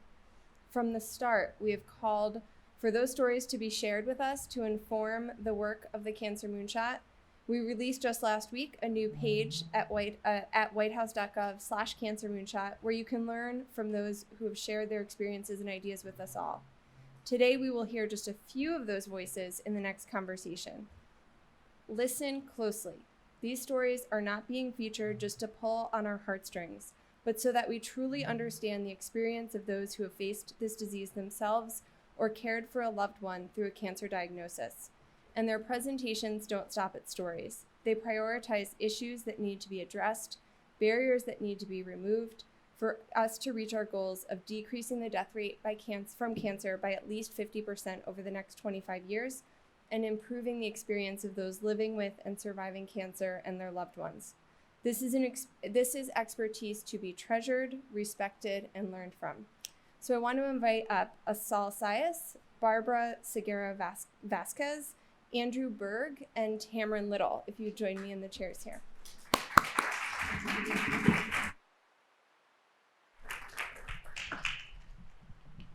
Thank you all. Hopefully my mic transitioned over. Can you hear me? Okay. Thank you for being here. Thanks for participating in this. I want to just start with just listening and hearing from each of you. So Barbara, we'll start here and we'll work our way down. Thank you. Good morning. And first, thank you for having me here. I was diagnosed with breast cancer stage 2B like Erin when I was 42, almost 18 years ago. Yeah, I'm 60. And I was married with 2 sons. Daniel was 14 at the time and Diego was 10. I consider myself one of the lucky ones. I had a job, I had family support, and I had a great medical insurance. I'm a professor with a background in science, and yet when I was diagnosed, I didn't know anything about breast cancer. The fear of my kids losing their mother was unbearable, but at the same time was the strength that got me through treatment and everything else I had to endure. When cancer came back 5 years ago, I had knowledge and many friends in the oncology space, so navigating my options and having a course of action was faster than the average patient. And moreover, in both occasions, I was able to be treated close to home with people that spoke my same language and had the same culture and value, which made a huge difference. After 10 years of being a patient advocate, I can say my situation is not the same of the average American, especially people from minority population. So I would like to take just a couple of seconds or minutes to say a few things that are important, and they were mentioned this morning, and Danielle knows I wrote this before this, so I had it in mind. First is patient navigator. Making navigation services available for all patients diagnosed with cancer is essential. After receiving a result that you might have cancer or have cancer, comes along with a lot of questions like, what is next? Where do I go from here? Will my insurance cover it? When the results will come back? And this is overwhelming, and people don't know where to go and where to turn. Access to care. When I say access to care, is not having insurance that cover it. It's delay in diagnosis. It's from the diagnosis to treatment. And even if you're young and you have breast cancer, they won't think you have breast cancer. So the treatment is delayed or diagnosis is delayed. Or if you have colon cancer in the 30s, like happened to my friend Allison. Access to clinical trials. In the SWOG meeting we were last week, it says that clinical trials are the treatments today, having treatments today that are going to be the treatments of tomorrow. And minority population, especially Latinos, we are the growing fastest minority, and we don't participate in clinical trials. And there's myth that we don't want to participate, but it's really that we are not asked to participate. And it goes also with the scientists. How are we gonna, we need to get the science where the people are, and minorities don't get the opportunities of grants. We compete at the University of Puerto Rico with huge cancer centers, so we don't stand a chance, right? So we have to have these scientists also have grants so more people can get. And last is financial toxicity. People have lost their lifelong savings, houses, and so on, not just to receive a treatment to save their life. Middle class people are the most affected because they don't poor enough maybe to receive aid or don't have enough money to really spare the deductibles and things that we have to do. So I just want every patient to have the same opportunity to fight this terrible disease as me, that I have been blessed. I saw my boys grow up. They are two mechanical engineers, 32 and 28 now. And I want this, like for my friend Mari Pili, who died, and her kid just graduated from college, and she didn't see that. So thank you all for being here. Thank you, Mr. President and Dr. Biden, to making this a priority, because we all just want to see our kids grow up.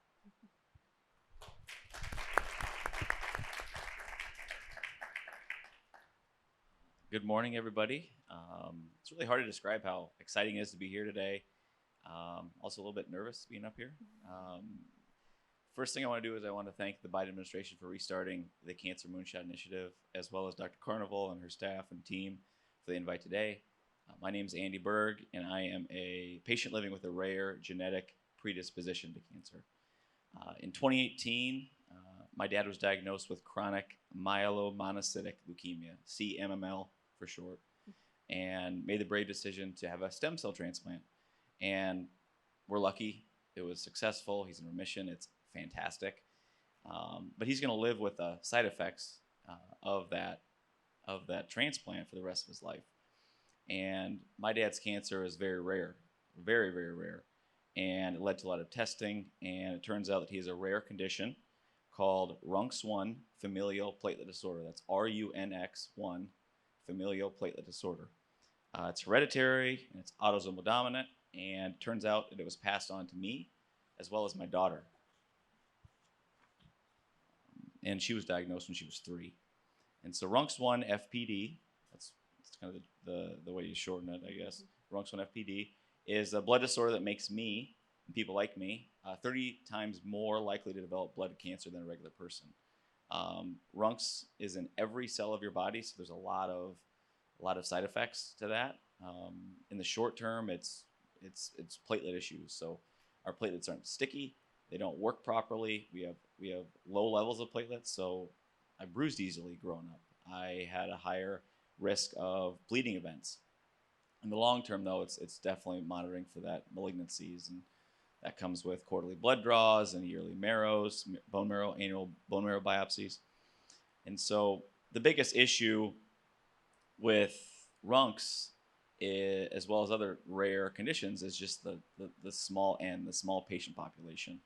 And so being diagnosed along with my daughter is overwhelming, it's scary, and the biggest issue is there's just not a lot of information, a lot of data.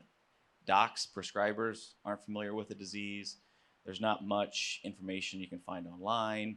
And fortunately, I was lucky enough that my physician is really plugged into the community, and he turned me on to the RUNX1 research program.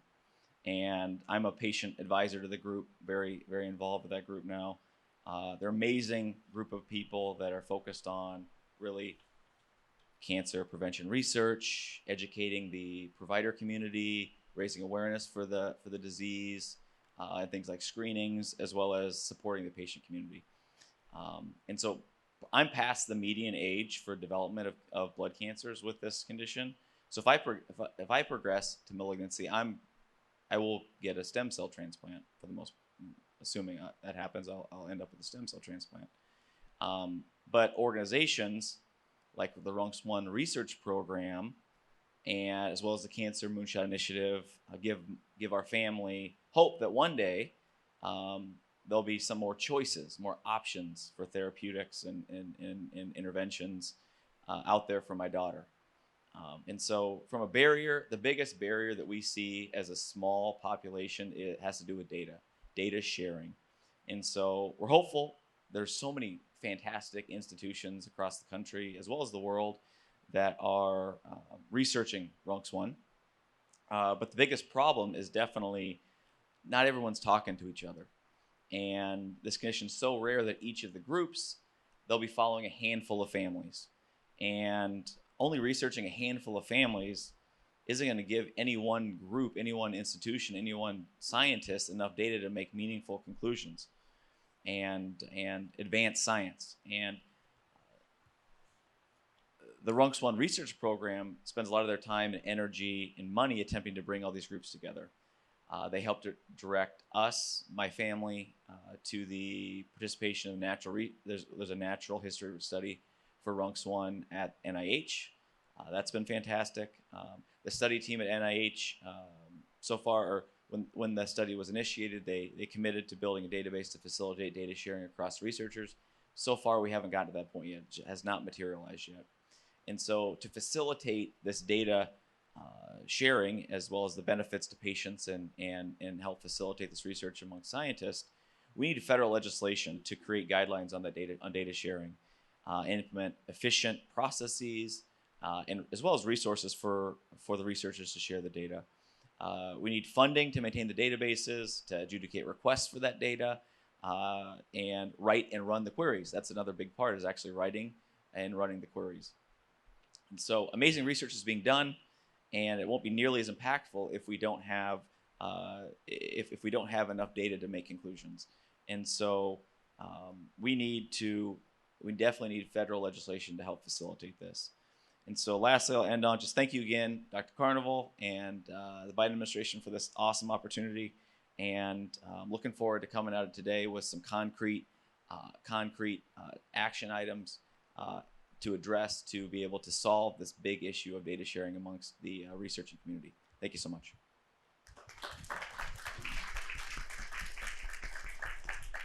Thank you. I want to start by thanking Dr. Nelson, Dr. Carnival, and the Biden administration for this forum and for including patients actively in treatment as they develop these strategies and goals.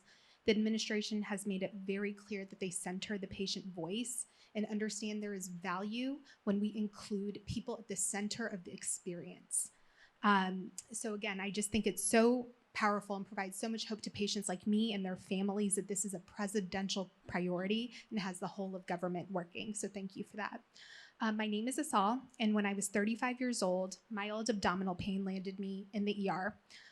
They did a CT scan, told me I was fine, gave me antibiotics, and sent me on my way. 6 months later, I was diagnosed in March 2020, the week everything shut down for COVID, with metastatic colon cancer. I had no family history, no health issues, no traditional risk factors, and I am part of the alarming trend of colon cancer that has been steadily rising in young people since the mid-90s. So thanks to my brilliant oncologist, Dr. Tim Cannon at Inova, who worked tirelessly as everything shut down to get me into treatment as soon as possible to help save my life. Now, the problem with colon cancer, even though it's the second cancer killer of Americans, is we have very limited treatment options. We essentially have 2 effective lines of therapy for the majority of patients. And young people like me were not systematically screened for this disease. So as the world witnessed with Chadwick Boseman, as you're witnessing with me, and I know it's touched Vice President Harris's staff and family, we are only diagnosed when we become symptomatic. At that point, the disease is already advanced. We only have 2 lines of therapy. So clinical trials are our lifeline. They are the path forward for people like me.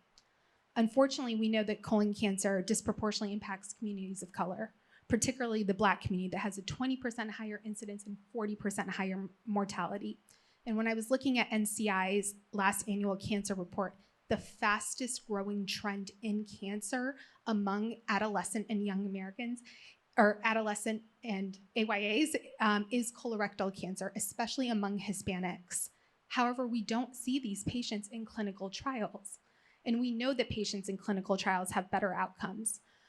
So there was a lot of discussion today, so I won't continue to touch on it, but it is so imperative, and it's so great to hear the Biden administration prioritizing, along with our agencies, a more representative patient population. So since we touched on that, I'm going to touch on a few other things. We need to make clinicaltrials.gov more user-friendly, and we need to update it in real time. There needs to be an option for sites to update real-time openings, given that so many open and close slots on a month-to-month basis. Tracking down this information becomes a full-time job and contributes to the inequity in our healthcare system. It privileges those that have the time to go seek and validate this information. Trust me, it is very time-consuming. I also find it especially heartbreaking that in 2022, we are still randomizing so many patients to standard of care therapies in phase 3 trials.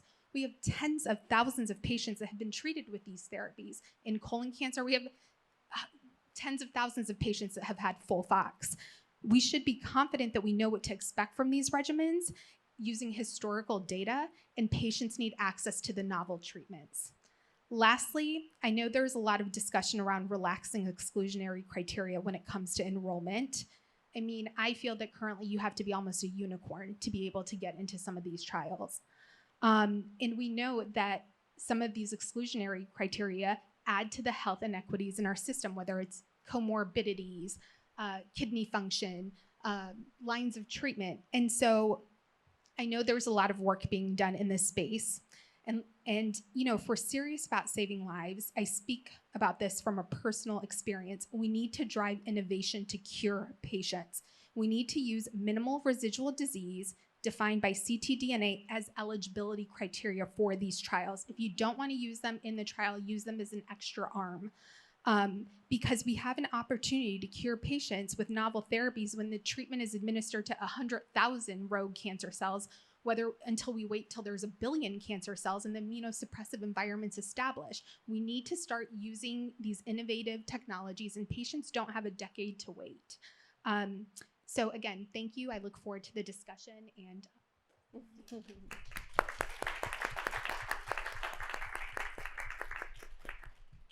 Good morning, everyone, and I would like to thank the Biden administration for bringing this Cancer Moonshot initiative forward, and Danielle for the invite. I'm very excited for this opportunity. My name is Tamron Little. I am a 15-year and counting peritoneal mesothelioma survivor. I'm also a contributing writer as well for asbestos.com. My journey, as I know it, started when I was 21. I was a college student, you know, as they say, living my best life. And I found out that I was pregnant. You know, when you go to have the ultrasound and they tell you if you're having a boy or a girl, well, they told me I was having a boy, and they also told me that I had a, looks like a fibroid tumor as well. They also told me not to worry about it.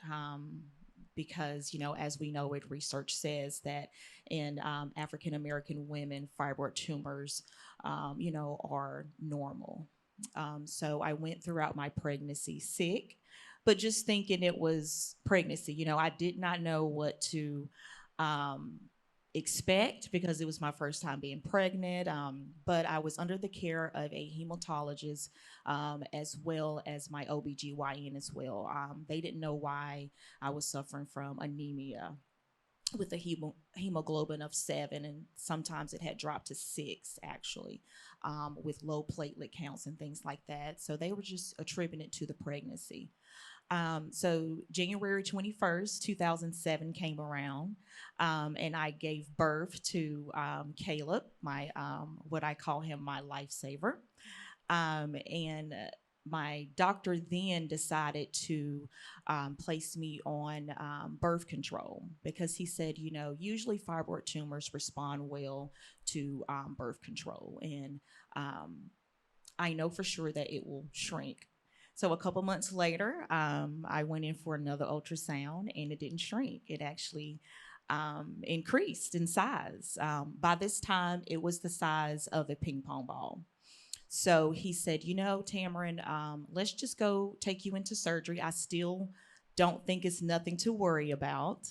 But it'll just be on the safe side. We'll do a laparoscopy. So 4 months later, after giving birth, I had a laparoscopy, and I remember the day just like it was yesterday. I had just came out of surgery. I was in the recovery room with my family surrounding me. They're staring at me, waiting for me to wake up. And so the doctor comes to the end of the bed, and he said, "Your surgery went well. You did well. Your vitals look good." And he keeps going on. He said, "But you have cancer." And he said mesothelioma, to be exact. I just stared like, okay, I'm still under the anesthesia. And so I look around at my husband, my mom, and my aunt, and just, looking at their facial expressions. And it was just, they were just shocked. They didn't know what it was or anything like that. So that day was a very eventful day for me. I had not heard of mesothelioma at all. It was not a lot of things on Google about it 15 years ago. And what was out there was very vague, not promising information. So my husband and my mom were scrambling, Google and things like that. And they even called in the grief counselor because they gave me 18 months to live. Also, it took me about 2 months to even find a specialist. And I won't say lucky, I'll say blessed. I was blessed enough for the actual specialist, Dr. Levine, out of Wake Forest Baptist Medical Center in Winston-Salem, North Carolina. He was in my own backyard. So I spent 2 months with an oncologist that told me, he was very upfront. I don't know much about this cancer, and I really don't know what to do, So I was just going there, just going there, getting blood work done, and that's it, But I just had this glimmer of hope and this, small piece of strength, and I just knew that, I was going to get my break. I just knew that right there was not going to be my life. And having a infant, and being 21 and having a form of cancer that you don't know what it is, and you're going to a doctor and he doesn't know what he's doing pretty much, So my mom worked at one of the local hospitals in Winston-Salem, and of course she told everyone and told all of her coworkers, and how word gets around. And one of her coworkers said, "Well, you know about Dr. Levine. He specializes in peritoneal mesothelioma, and he actually specializes in this form of surgery. It's called the HIPEC. So it's where they go in and they give you heated chemotherapy, radiation, and things like that. It's kind of called the shake and bake. It's, a little running joke. It's the shake and bake. And so when I met with him and he talked about it, it was just night and day. And I just said to myself, this is my breakthrough. This is my turnaround. This is my moment that, I know I'm going to be healed. I know that I'm going to be there for my son, to even see him grow up, to even be one. So he was going through all of the, ins and out of the surgery. And he said, "Well, I'm going to give you some time to think about it." I said, "Dr. Levine, I don't need time to think about it. I want this surgery." I'm not going to even give it a second guess or anything like that. Let's put it on the books and let's, get this going. So I had the procedure in September of 2007, and it went well. And 15 years later, I am here, and I write about my experiences to help fellow cancer survivors, cancer patients, because it can be a dark, lonely road. And, I thank God that even now it's more information out about peritoneal mesothelioma, and that people didn't have to do what I did and, go to the extreme to even find out what it was, or, and it's actually caused by asbestos exposure. So if you Google mesothelioma, you won't see me. You will see a white male in his late 60s. And it's usually the pleural, which is within the lining of the lung. So I kind of break the mold, and I wasn't your typical patient. So they were very, very shocked to even know that I had something like this. And today I kind of shocked, everybody. I'm just looking at you guys, and you're like, oh my gosh. Yes, but one thing about it is banning asbestos. One thing that we can do, and mesothelioma is caused by asbestos exposure. Asbestos is still used today in the United States. It may not be made here, but it's brought in with different materials, housing materials, car parts, anything like that. So I was exposed when I was a toddler. Mesothelioma usually takes about 20 years to even, form and everything like that. So I was exposed as a toddler. So moving forward and actually getting on the topic of asbestos and trying to make sure that the products that we use day to day, even in our homes in America, does not have asbestos and different pipes and, things like that. And so one of the things that I have a passion for is sharing my story, sharing my experience, and being bold enough to tell, everybody, and to just share a moment of inspiration with others, and to just give that glimmer of hope. Because when you're diagnosed with cancer, you just think the worst. It's like the big C word, and sometimes the road can get dark and lonely. But if you can just find that glimmer of hope just at the end of the tunnel, then that will give you, the strength that you need to keep pushing forward, seeing yourself on the other side of this as victory. So that is enough about me. But I thank you guys so much for giving me this opportunity, and I look forward of being a part of the Cancer Moonshot Initiative.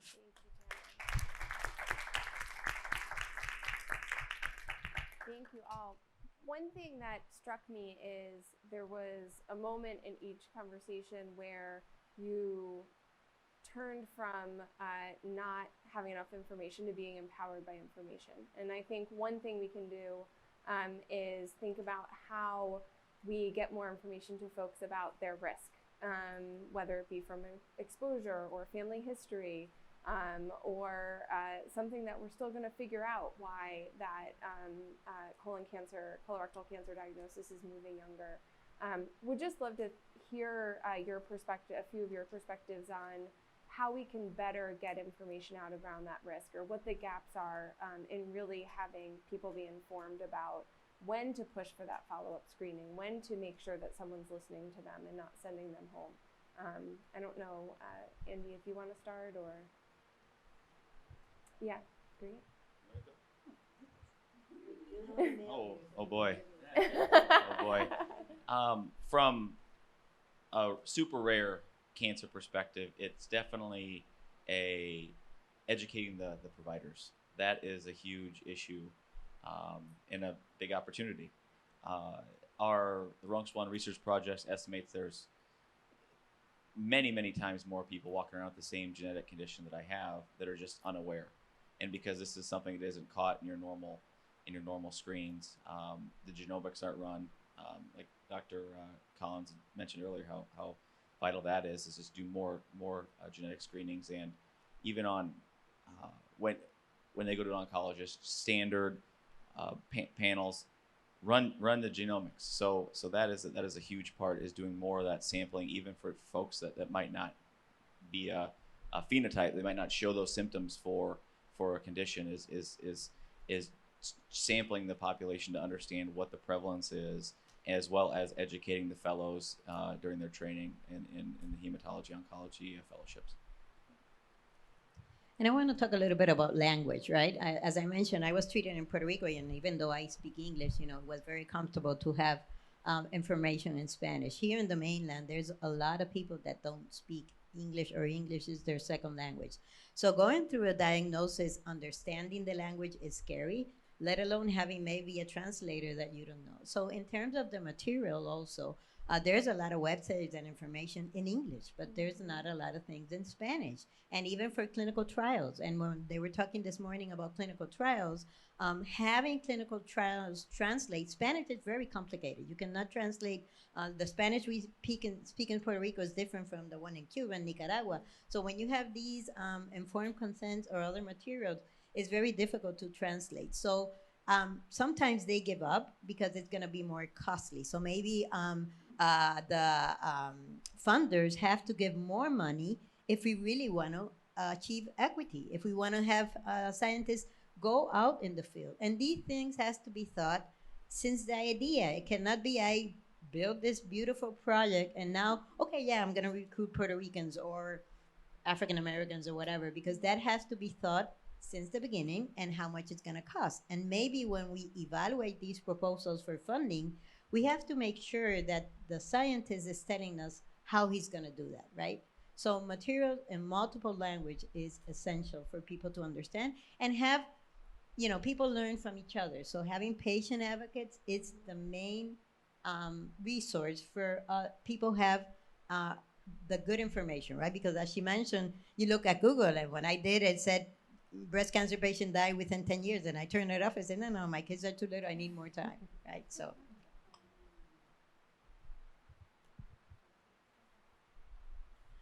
One of the things that I like to push is really being your own advocate. A lot of times when you are a patient and you go to the doctor, you kind of get a little hesitant to ask questions because you think if you're going to ask a question, then it's going to sound like a dumb question, or, but I always say that there's no such thing as a dumb question. So early on, I, knew that I was my own best advocate. I was the one that, was going to ask the questions, and I wasn't going to be scared to ask the questions. So I actually, even now, when I go to the doctor and they already know me, so they know I'm going to ask questions. I'm not afraid to. And then when physicians see that, then that kind of opens up the perspective and opens up the conversation more. And they know that if they say, okay, we're just going to put a sock on it, they know you're not going to say, okay, you're going to say why. You're going to actually ask the questions. And so by me going through my journey, it allowed me the key components of the communication. Communication is key. And I love that you guys said earlier about meeting people where they are. So in 2018, my role changed. So I was the caregiver because my husband, who is a veteran, a disabled veteran, he was diagnosed with mucosal lymphoma. So our roles switched. So now he was the patient, and then I was the caregiver. So I was his advocate. And even though sometimes he would say, please don't sing, he would get all, and I'm like, well, I'm going to ask, so actually being able to navigate his journey was, more easier and, things like that. And when my children go to the doctor, I'm asking questions. I am, I want to be in the conversation as well. And I teach my children that too. So I do have 4 now. So I added 3 additional after Caleb, even though they told me I wouldn't be able to have any more. But I try to instill that with my children, that you have to be your own advocate. Well, thank you to your husband for his service and for the whole family. Yes. Asal, I want to come back to a point you were making, and I think when we talk about innovation in cancer, we think about new ways to prevent, detect, and treat. But I think what you were pointing out, especially around clinical trial access and making information more accessible, we have a lot of innovation in how we receive information in every other part of our life. And how, as you made some great points earlier, but how do you think we can really bring that innovation to getting clinical trial information to patients, having it updated at the pace and speed that we need, like so many other parts of our lives are. Yeah, I think, there are a few ways. I definitely think it's so overwhelming. As a patient, you go onto clinicaltrials.gov and it has it looks like a completely different language. I've had patients tell me they feel cross-eyed when they're looking at it because they don't understand.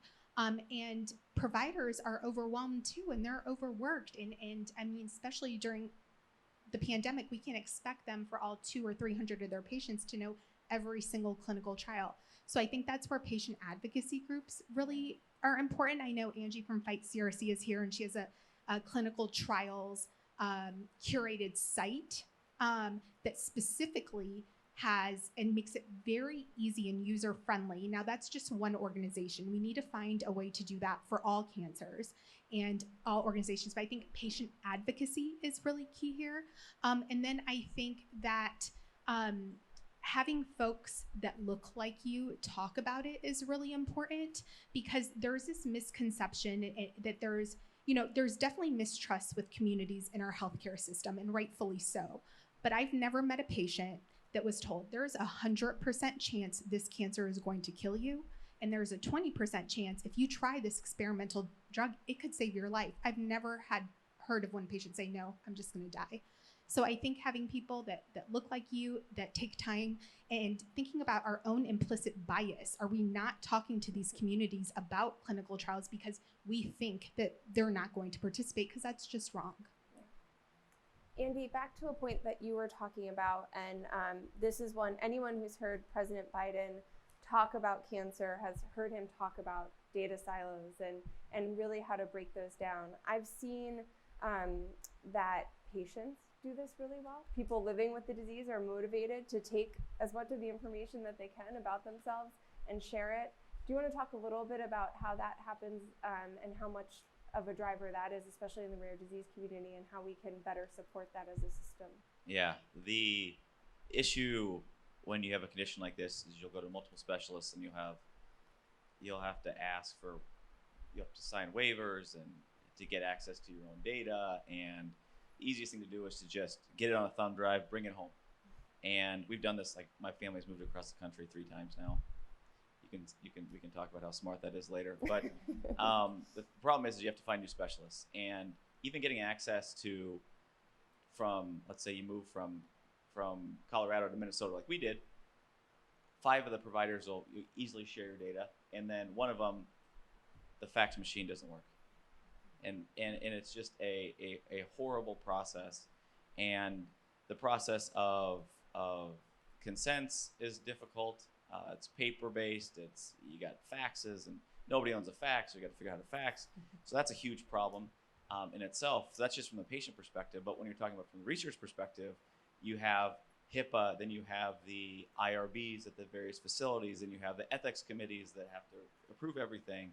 And one group might, let's say, facility A might have stricter ethics committee members than facility B, and so it makes it tough to share data especially for those, like the small populations. And the legislation to simplify that, create efficiencies for the researchers, as well as make it easier for patients like myself to capture data and bring it from provider A to provider B, are huge steps that can improve simplify the lives of the patients and make it easier, but also empower the researchers with even more data to actually find meaningful insights from that data and actually simplify and create efficiencies there as well, which hopefully will lead to better therapeutics, better interventions, and the like for populations and for generations to come. Thank you. As we close this conversation, Barbara, I want to come back to you, and a point that was made earlier, but I think you've built on, is meeting people where they are, patients, families, survivors, caregivers, and what that looks like to increase equitable access to everything along the pipeline, from prevention through survivorship. What does that look like? How do we actually start to achieve that goal? And I think it was mentioned this morning about community centers and the oncologists, and we have to keep them abreast, right? Because I go to San Antonio Breast Cancer Symposium and all these meetings, and these people from academia, the physicians are there, but the people from the community are too busy or maybe do not attend those things. So we have to bring the information to them so they have what is happening so they can treat the patients. And we have to have more collaboration. These big academic institutions if we give them funding, they have to collaborate with community centers. We cannot expect everybody to go to a center. They don't have the money, they don't have the time, they don't have the resources. And so as we give funding, that's what we have to think about, right? And it happened in the pandemic, right? We got a vaccine in less than a year because everybody was able to, going back to the data, to share the data. And in academia, if you don't publish results that are successful, you don't publish it. But then I have your same idea, but your weren't published. So they spend a lot of money again in something that is not results. So even in academia, we have to figure out how to compensate the researchers, even if the study is not successful in the meaningful way that they want it. But that information has to be out there. So the publishers also have to do a better job in publishing that, because if I have the same idea and somebody give me $1 million again, that is wasted, right?